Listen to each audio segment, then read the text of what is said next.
ગઈકાલે વીરપડા ગામે district જીઓલોજીસ્ટની team ગઈ હતી.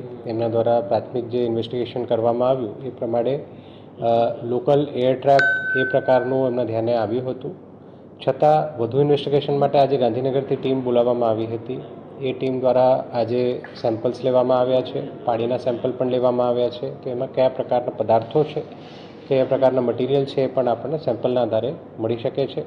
પ્રાથમિક એમના જે રિપોર્ટ્સ છે એ પ્રમાણે એમાં કોઈ સસ્પિશિયસ એક્ટિવિટી ધ્યાને આવી નથી.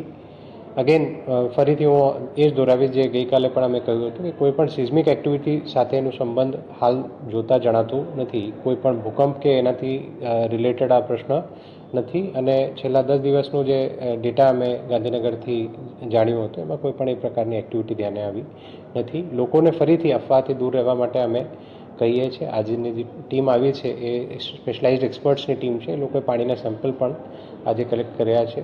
જેમ રિપોર્ટ આવશે તો એ પણ આપની સાથે શેર કરવામાં આવશે. જે પ્રાથમિક માહિતી અમને મળી છે એ પ્રમાણે જેટલું જે પ્રમાણે વેવ ફોર્મેશન થતું હતું એ ઓછું થયું છે આજે.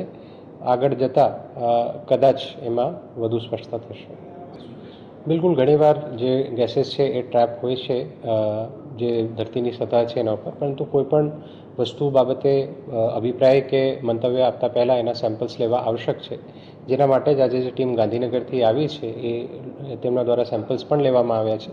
પાણીનું કેમિકલ કોમ્પોઝિશન જ્યારે જોવામાં આવશે તો એમાં કયા કયા પદાર્થ, કોઈ ફસાયેલી ગેસો શું છે આપણને વધુ માહિતી મળશે.